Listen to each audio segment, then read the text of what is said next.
Hello दोस्तों, आप सभी का अपने चैनल पर स्वागत है। आज हमको विज्ञान में प्राकृतिक संसाधनों का प्रबंधन संरक्षण ये टॉपिक आज क्लियर हो जाएगा।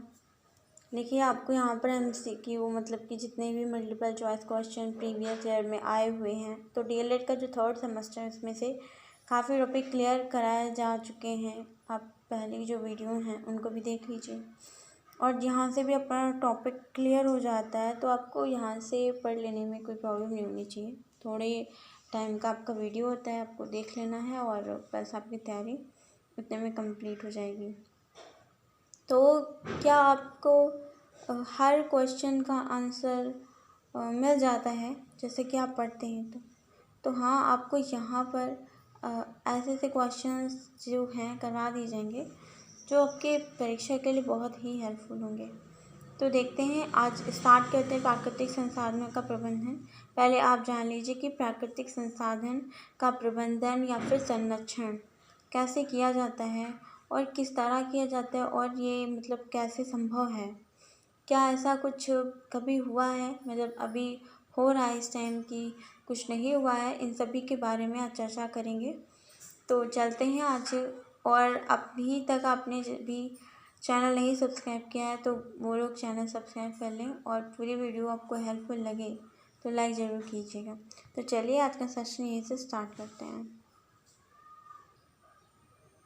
हम अक्सर ही पर्यावरणीय समस्याओं के बारे में सुनते हैं या पढ़ते हैं। यह अधिकतर वैश्विक समस्याएं हैं तथा इनके समाधान अथवा परिवर्तन में हम अपने आप को असहाय पाते हैं।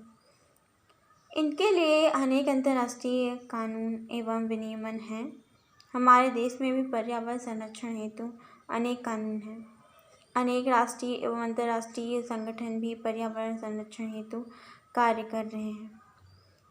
तो आपको जो है यहाँ पर कुछ क्रियाकलाप हैं वो आपको ध्यान में रखना है सिर्फ कि देखिए, कार्बन डाइऑक्साइड के उत्सर्जन के विनिमय के लिए अंतर्राष्ट्रीय मानक का पता लगाइए। इस विषय पर कक्षा में मतलब आप लोगों को ये सब आप लोगों के लिए है कि आप लोग थोड़ा सा इस पर वर्क कर लें।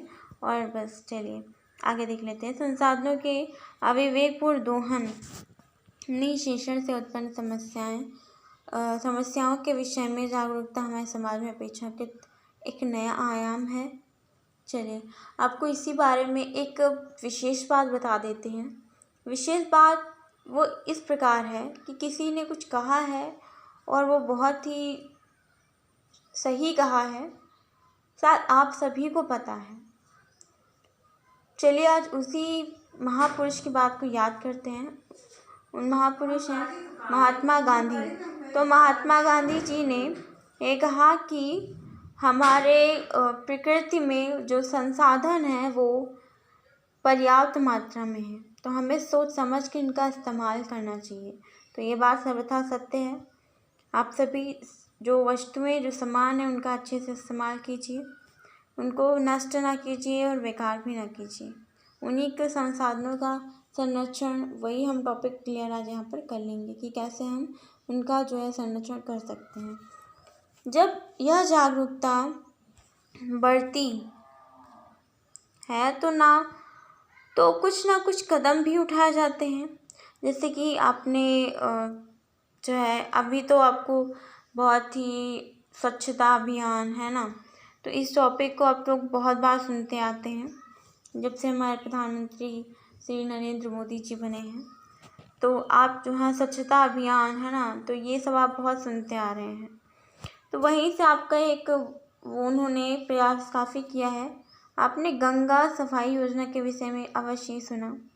चलिए, कई करोड़ की यह योजना करीब 1985 में इसलिए प्रारंभ की गई क्योंकि गंगा के जल की गुणवत्ता बहुत कम हो गई थी। कोलिफॉर्म जीवाणु का एक वर्ग है, ठीक है, जो मानव की आंत्र में यानी कि आंत में पाया जाता है। जल में इसकी उपस्थिति इस रोगजन्य सूक्ष्म जीवाणु द्वारा जल का संदूषित होना दर्शाता है। तो चलिए, ये जो यहाँ पर कुछ कॉलीफॉर्म जो हैं, ये फिगर बना हुआ है, ये देख लीजिए कैसे इनका बढ़ना घटना है। तो ये देखिए कहाँ पर कितने ज़्यादा हैं वो सब आपका है। ये आप जो है स्क्रीनशॉट ले लीजिए अपना और देख लीजिएगा। चलिए और आगे आपका स्टार्ट करते हैं। आपने गंगा का प्रदूषण देखा, तो गंगा के प्रदूषण के विषय में थोड़ा सा जानना, क्योंकि देखिए जैसे बात आप कर रहे हैं संसाधनों के संरक्षण की, तो आपको हर प्रयास करना है कि आपको पूरा टॉपिक क्लियर हो जाए। तो यहाँ पर गंगा का प्रदूषण, इसमें देखिए क्या है, गंगा हिमालय में स्थित अपने उद्गम गंगोत्री से बंगाल की खाड़ी में गंगा सागर तक 2500 किलोमीटर तक की यात्रा करती है। ठीक है, तो वहाँ पर क्या है, किनारे उत्तर प्रदेश, बिहार और बंगाल 100 से भी अधिक नगरों एक नाले में बदल जाते हैं, है ना। तो इस मुख्य कारण इन जो नगर हैं, जो उनका कचरा वगैरह सब होता है ना, वो जो है, और मनुष्य जो क्रियाकलाप करते हैं उन सभी से जो कचरा आता है उसी गंगा नदी को प्रदूषित करता है। इसीलिए वहाँ पर क्या होता है कि वो विषैला होता जा रहा है और जल की जो मछलियाँ हैं वो बेचारी मरती जा रही हैं, तो इनसे काफ़ी प्रदूषण फैलता है। जैसे कि आप देख सकते हैं कि जो है कुछ यहाँ पर क्रियाकलाप है वो आप लोग के लिए, आप लोग देखिएगा इन पे और विचार कीजिएगा ज़रूर। चलिए थोड़ा सा और जान लेते हैं कि जो है आप क्या करें। इसका आपको कम से कम वस्तुओं का उपयोग करना चाहिए। पहली बात तो जितना ज़रूरी हो, फिर से वही चीज़ है, संरक्षण करना है। कम से कम चीज़ों का उपयोग करें। आप जहाँ पर जैसे कि हमेशा आपको कहा जाता है कि आपकी घर के पेरेंट्स, गार्जियंस कहते हैं कि आप वहाँ कमरे में नहीं बैठे हैं, तो नहीं बैठे हैं तो आपको वहाँ पर स्विच बंद कर देना, मतलब लाइट ऑफ कर दीजिए, पंखा बंद कर दीजिए, इससे आप बिजली बचा रहे हैं ना। तो आपको हर जगह संरक्षण करना, यही बचाना ही संरक्षण है। जो आहार है आपका भोजन, वो आपको व्यर्थ नहीं करना चाहिए। बहुत सारे लोग ना ज़्यादा ले लेते हैं पर वो खा नहीं पाते हैं पूरा, तो आपको थोड़ा सा लेना चाहिए ताकि आप भोजन भी संरक्षित करें। आपको पता है साइक्लाइजेशन, एक रिसाइक्लाइजेशन जो है बहुत ज़्यादा कुछ दिनों में चर्चे में था, तो आपको उन पर भी विचार करना चाहिए। जैसे प्लास्टिक, कागज़ और कांच, धातु की वस्तुएं, है ना, ऐसे ही पदार्थों का पुनः चक्र करके कुछ वस्तुएं जो है बनानी चाहिए, है ना, जो आपके लिए अति आवश्यक हों। उत्पादन संश्लेषण विवेकपूर्ण नहीं है। इन्हें पुनः चक्र के लिए पहले हमें अपद्रव्यों को अलग करना होगा, है ना, जिससे कि पुनः चक्र योग्य वस्तुएं दूसरे कचरे के साथ बराबर में ना फेंक दी जाएं। क्या आपके गांव, कस्बे या नगर में ऐसा कोई प्रबंध है जिससे इन पदार्थों का पुनर्चक्रण किया जा सके? आपको ये एनालाइज खुद ही करना चाहिए। आप कोई टॉपिक अगर क्लियर कर रहे हैं तो आपको उन्हें अच्छे से पढ़ना चाहिए, मन लगाकर। अगर आपके आसपास ऐसा कुछ है तो आपको उन्हें देखना भी चाहिए। पुनः उपयोग है कि यह पुनर्चक्रण से भी अच्छा तरीका है, क्योंकि पुनर्चक्र में कुछ ऊर्जा व्यय होती है। पुनः उपयोग के तरीके में आप किसी वस्तु का बार बार उपयोग करते हैं। लिफाफों के फेंकने की अपेक्षा आप फिर से उपयोग में ला सकते हैं। चलिए तो देखिए यहाँ पर विभिन्न खाद्य पदार्थों के साथ आई प्लास्टिक की बोतलें, डिब्बे इत्यादि का उपयोग में रसोई घर में वस्तुओं को रखने के लिए किया जा सकता है। तो इस तरह आप उपयोग में लाएं चीज़ों को। और देख लीजिए यहाँ पर हमें संसाधनों के प्रबंधन की आवश्यकता क्यों आवश्यकता है, उनके बारे में भी थोड़ा जान लीजिए। केवल सड़कें एवं इमारतें ही नहीं, परंतु वे सारी वस्तुएं जिनका हम उपयोग करते हैं, जैसे भोजन, कपड़े, पुस्तकें, खिलौने, फर्नीचर, औजार, वाहन इत्यादि सभी हमें पृथ्वी पर उपलब्ध प्राकृतिक संसाधनों से प्राप्त होती हैं। हमें केवल एक ही वस्तु पृथ्वी के बाहर से प्राप्त होती है, वह है ऊर्जा, जो हमें सूर्य से प्राप्त होती है। परंतु यह ऊर्जा भी हमें पृथ्वी पर उपस्थित जीवों के द्वारा प्रक्रमों से तथा विभिन्न भौतिक एवं रासायनिक प्रक्रमों से प्राप्त होती है। तो देखिए, हमें अपने संसाधनों की सावधानीपूर्वक विवेकपूर्ण उपयोग की क्यों आवश्यकता है। संसाधन असीमित नहीं है, जैसे कि हमने पहले ही बता दिया है कि संसाधन असीमित नहीं है। आप उन सभी का जो है उपयोग कीजिए, क्योंकि मांग जो है बढ़ती जनसंख्या के साथ कई गुना बढ़ती जा रही है और आपको अगली आने वाली पीढ़ी तक को उस चीज़ों को रखना है, उन चीज़ों को संरक्षित रखना है ताकि उन तक भी वो पहुंच सकें। तो देखते हैं कि संसाधन का मतलब क्या है। पहली बात, इन चीज़ों को जान लीजिए। संसाधनों का अर्थ उनका दोहन अथवा शोषण नहीं है। इस प्रबंधन में इस बात को भी सुनिश्चित करने की आवश्यकता है कि इनका वितरण सभी वर्गों में समान रूप से हो, न कि मात्र मुट्ठी भर अमीर और शक्तिशाली लोगों को इनका लाभ मिले। एक बात पर और ध्यान देने की आवश्यकता है कि जब हम इन संसाधनों का दोहन करते हैं तो हम पर्यावरण को क्षति पहुंचाते हैं। उदाहरण के लिए खनन से प्रदूषण होता है। देखिए, अगर आप कुछ यूज़ कर रहे हैं तो कहीं पर कुछ आपका मिसयूज भी होता है। आपको ध्यान देना होता है कि चीज़ कौन सी आपकी यूज के लिए। साथ ही साथ धातु मल भी निकलता है और प्राकृतिक संसाधनों के प्रबंधन में अपशिष्टों के सुरक्षित निपटान की भी व्यवस्था होनी चाहिए। यहाँ पर आपके कुछ क्वेश्चंस आपको ध्यान में रखने हैं। एनालाइज करते रहिए, सब्जेक्ट टॉपिक आपका बढ़िया हो जाए। वन जैविक विविधता के विशिष्ट हॉट स्पॉट्स स्थल हैं। जैव विविधता के विशिष्ट स्थल को हॉट स्पॉट भी कहा जाता है। जैव विविधता का एक आधार उस क्षेत्र में पाई जाने वाली विभिन्न स्पीशीज यानी कि प्रजातियों की जनसंख्या है। परंतु जीवों के विभिन्न स्वरूप जीवाणु, कवक, फन, पुष्पी पादप, सूत्रकृमि, कीट, पक्षी, सरीसृप इत्यादि भी महत्वपूर्ण है। वंशागत जैव विविधता को संरक्षित करने के कारण का प्रयास प्राकृतिक संरक्षण के मुख्य उद्देश्यों में से एक है। प्रयोगों और वस्तु स्थिति के अध्ययन से हमें पता चलता है कि विविधता के नष्ट होने से पारिस्थितिक स्थायित्व भी नष्ट हो सकता है। देखिए, तो थोड़ा सा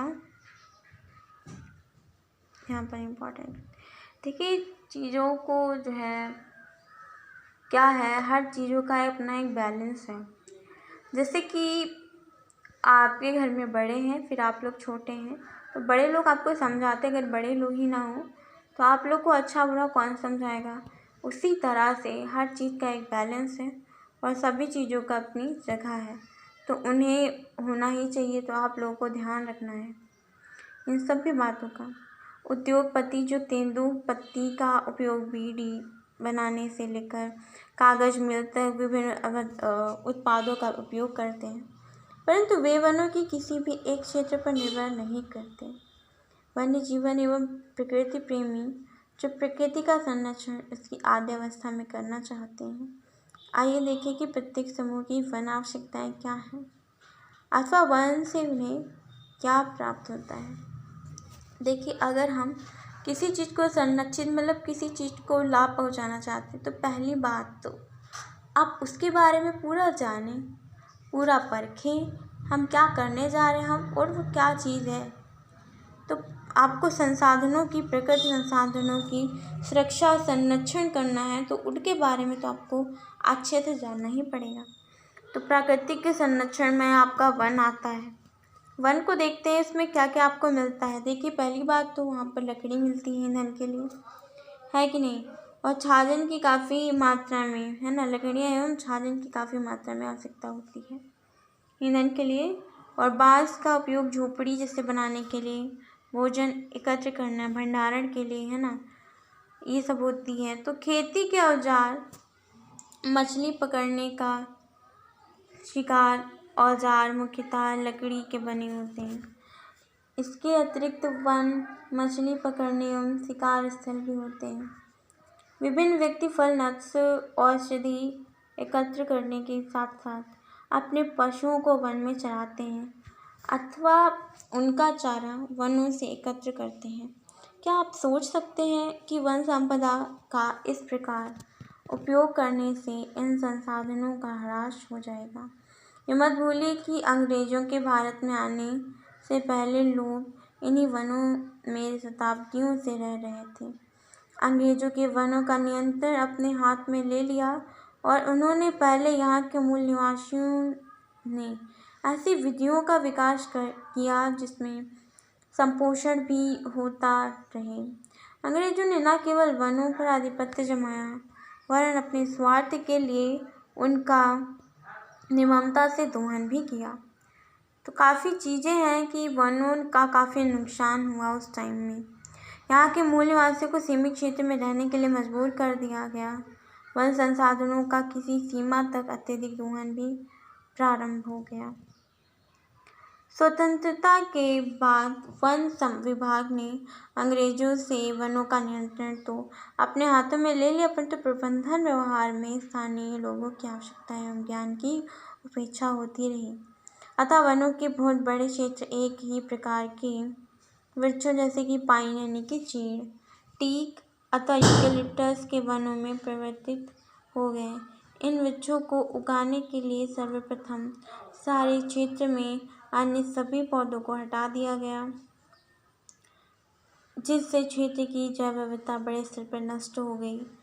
यही नहीं, स्थानीय लोगों की विभिन्न आवश्यकताओं जैसे कि पशुपालन के लिए चारा, औषधि एवं वनस्पति फल एवं नट इत्यादि की आपूर्ति भी नहीं हो सकी। इस प्रकार के रोपण से उद्योगों को लाभ मिला। वन विभाग के लिए भी राजस्व का मुख्य स्रोत बन गया। तो ये सब रहा आपका वनों का बारे में। क्या आपको मिल सकता है, उनसे क्या मिलता है, क्या उपयोगिता है, तो देखते हैं। संपोषित प्रबंधन है ना, वनों का कैसा संपोषित प्रबंधन क्या है, इन सभी पर विचार करते हैं। सभी दावेदारों के लक्ष्य वन प्रबंधन के संदर्भ में समान है। उद्योगों को वन संपदा अधिकतर बाजार के मूल्य से बहुत कम मूल्य पर उपलब्ध कराई जाती है। स्थानीय निवासियों को वंचित रखा जाता है उन सबसे। सबसे बड़ी बात यहाँ पर एक बहुत बड़ी चीज़ निकल के आ रही है, वो आपका है चिपको आंदोलन। बहुत इंपॉर्टेंट है। स्थानीय निवासियों को वनों से अलग करने की नीति का ही परिणाम है।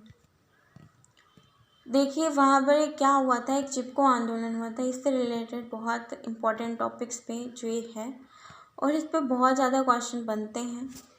अब उन क्वेश्चंस को जरा ध्यान से सुनिए और आपको आंसर खुद ही करना है। चिपको आंदोलन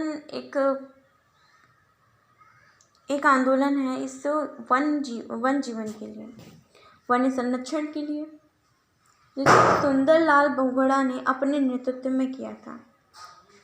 ठीक है, तो यहाँ पर क्वेश्चन आ जाता है कि चिपको आंदोलन किसने नेतृत्व में हुआ था। वहाँ पर सुंदरलाल बहुगुणा थे, उनके नेतृत्व में चिपको आंदोलन हुआ था। और चिपको आंदोलन किससे रिलेटेड है, किससे जुड़ा हुआ है, तो वन संरक्षण से। ये तो आपको समझ में आ गया। यह आंदोलन हिमालय की ऊंची पर्वत श्रृंखला में गढ़वाल के रेनी नामक गांव में एक घटना से 1970 के प्रारंभिक दशक में हुआ था। यह विवाद लकड़ी के ठेकेदार एवं स्थानीय लोगों के बीच प्रारंभ हुआ था। गांव के समीप वृक्ष के काटने का अधिकार उसे दे दिया गया था। एक निश्चित दिन ठेकेदार के आदमी वृक्ष काटने के लिए आए, जबकि वहाँ के निवासी पुरुष वहाँ नहीं थे। बिना किसी डर के वहाँ की महिलाएं फौरन वहाँ पहुँच गईं। उन्होंने पेड़ों को अपनी बाहों में भरकर चिपक कर ठेकेदार के आदमियों को वृक्ष काटने से रोका। तो ठेकेदार को अपना काम बंद करना पड़ा, है कि नहीं। तो अब इसी तरह वो चिपको आंदोलन बहुत शिखर तक पहुँचा। बहुत ही लाभ हुआ उसका वनों को। प्राकृतिक संसाधनों के संरक्षण की इस प्रतियोगिता में पुनः पूर्ति होने वाले इन संसाधनों का संरक्षण अंतर्निहित है। इसी उद्देश्य के उपयोग के तरीके पर प्रश्न उठाए गए। लकड़ी के ठेकेदार है ना, सारे वृक्षों को काट कर गिरा दिया होता तो क्षेत्र सदा के लिए वृक्षहीन हो जाता। आपको पता है इन सब कुछ बहुत ही। अगर आपको देखिए, वनों से ऑक्सीजन मिलती है, वनों में पेड़ होते हैं, पेड़ों से ऑक्सीजन होती है। अगर आपको 1 मिनट भी अगर ऑक्सीजन ना मिले तो क्या होगा, चलिए आप इसको कमेंट में लिख के बताइएगा। अगर 1 मिनट ऑक्सीजन बंद हो जाए तो क्या होगा, सिर्फ इसका आंसर आप कमेंट बॉक्स में लिख के भेजिएगा। हम देखेंगे कि सबसे बढ़िया आंसर कौन कर सकता है।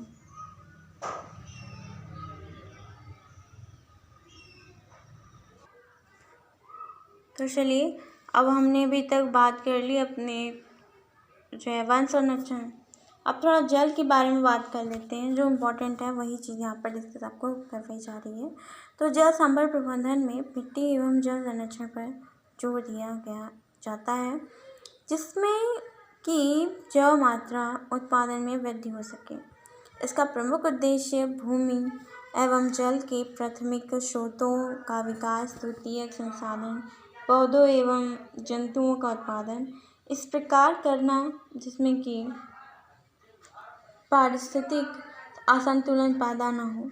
जल संभल प्रबंधन न केवल जल संभल समुदाय का उत्पादन एवं आय बढ़ता है, वरन सूखे एवं बाढ़ को भी शांत करता है तथा निचले बांध एवं जलाशयों का सेवा काल भी बढ़ाता है। अनेक संगठन प्राचीन कालीन जल संरक्षण प्रणालियों को पुनर्जीवित करने में लगे हैं, जो बांध जैसी बड़ी परियोजनाओं का विकल्प बन सकते हैं। इन समुदायों ने जल संरक्षण के ऐसे सैकड़ों तरीके विकसित किए हैं, जिनके द्वारा धरती पर पड़ने वाली प्रत्येक बूंद का संरक्षण किया जा सके। देखिए, अगर बारिश का सारा पानी बचा लेंगे हम लोग, तो हम लोग के लिए कितना उपयोगी हो जाएगा, है ना। चलिए देखते हैं। यथा छोटे छोटे गड्ढे खोदना, है ना, झीलों का निर्माण, साधारण जल संवहन व्यवस्था की स्थापना, मिट्टी के छोटे बांध बनाना, रेत तथा चूने के पत्थर के संग्रह बनाना तथा घर की छतों से जल एकत्रित करना। इससे भूजल स्तर बढ़ जाता है तथा नदी भी पुनर्जीवित हो जाती है। तो ये तो रही आपके जल संग्रहण की बात किया, कैसे आप जल का संग्रहण करें। जल के लिए एक अच्छा गांव में तालाब बनवाया जाता है, पर क्या होता है कि लोग ना अपने नालियों का पानी उसमें डालने लगते हैं और वो तालाब गंदा हो जाता है। जो जिस चीज़ के लिए बना है, अगर उसी चीज़ के लिए यूज़ किया जाए तो शायद ही आज प्रकृति का जो सुंदरता है वो आपको देखने को मिल जाए। फिलहाल के लिए जो लॉकडाउन हुआ था उसमें काफ़ी वायु प्रदूषण से राहत मिली, पर ऐसा ज़रूरी नहीं है। जैसे लॉकडाउन खुला उसमें बढ़ोतरी होनी ही है और होगी, क्योंकि देश बंद रहने से भी काम नहीं चलेगा। जीविका अस्त व्यस्त हो गई है वैसे भी, तो वायु प्रदूषण से काफ़ी राहत मिली, ये एक अच्छी बात है। चलिए,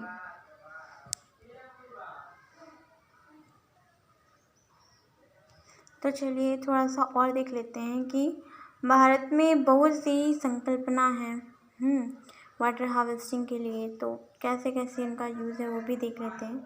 राजस्थान में खाद्यान्न बड़े पात्र एवं नाड़ी, महाराष्ट्र के बंधारस एवं ताल, मध्य प्रदेश एवं उत्तर प्रदेश में बंदर, बिहार में आहार तथा पाइन, हिमाचल प्रदेश में कुल्ह, जम्मू के कांदी क्षेत्र में तालाब, तमिलनाडु में एरिस यानी कि टैंक, केरल में सुरंगम जिसको कहते हैं ना, और कर्नाटक में कट्टा इत्यादि प्राचीन जल संग्रहण एवं जल परिवहन संरचना आज भी उपयोग में है।